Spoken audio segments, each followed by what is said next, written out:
हर साल जब बरसात आती है तो भारत का आधा हिस्सा डूब जाता है। बाढ़ सिर्फ कुदरत की मार नहीं है, सरकार की नाकामी का नतीजा है।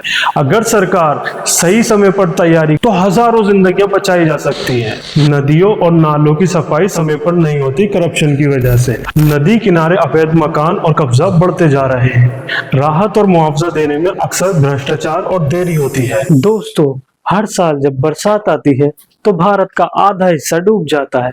सड़कें, खेत, घर सब पानी में समा जाते हैं। हजारों लोग बेघर हो जाते हैं और सैकड़ों अपनी जान गंवा देते हैं। सवाल यह है कि जब हमें पता है कि हर साल बाढ़ आती है, फिर भी हम क्यों तैयार नहीं होते? सरकार क्यों नाकाम रहती है और हम लोग अपनी सुरक्षा के लिए क्या कर सकते हैं?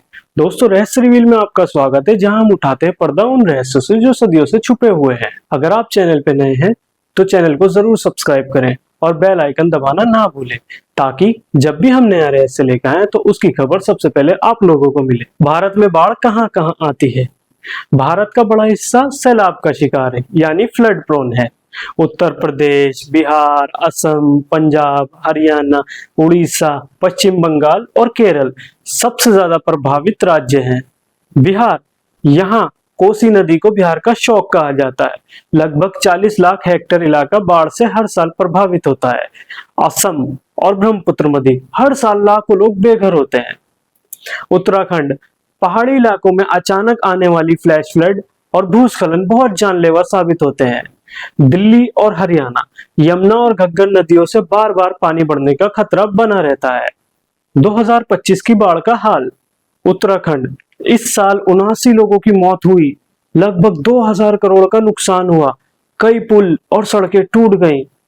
तेलंगाना, अगस्त में हुई बारिश और बाढ़ से 22 लोगों की जान गई। सरकार ने 2000 करोड़ रुपए से ज्यादा की राहत मांगी।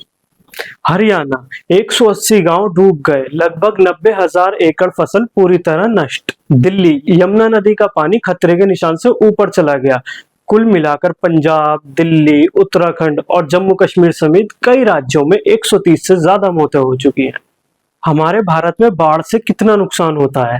हर साल औसतन 1600 लोगों की जान जाती है। लगभग 7.5 मिलियन हेक्टेयर खेत डूब जाते हैं। करोड़ों रुपए की सड़कें, पुल और मकान टूट जाते हैं। सिर्फ खेती का ही नहीं, बल्कि पशु, रोजगार और बच्चों की पढ़ाई पर भी असर पड़ता है। बाढ़ के बाद आने वाली बीमारियां जैसे डेंगू, हैजा और त्वचा रोग लोगों को और परेशान करती हैं। अब देखते हैं सरकार कहां नाकाम रहती है। नदियों और नालों की सफाई समय पर नहीं होती करप्शन की वजह से। बाढ़ से बचाव के लिए बनाए गए बाढ़ और तटबंध ठीक से मेंटेन नहीं होते। अलर्ट और चेतावनी सिस्टम ठीक से काम नहीं करता। नदी किनारे अवैध मकान और कब्जा बढ़ते जा रहे हैं। राहत और मुआवजा देने में अक्सर भ्रष्टाचार और देरी होती है। सरकार को क्या करना चाहिए?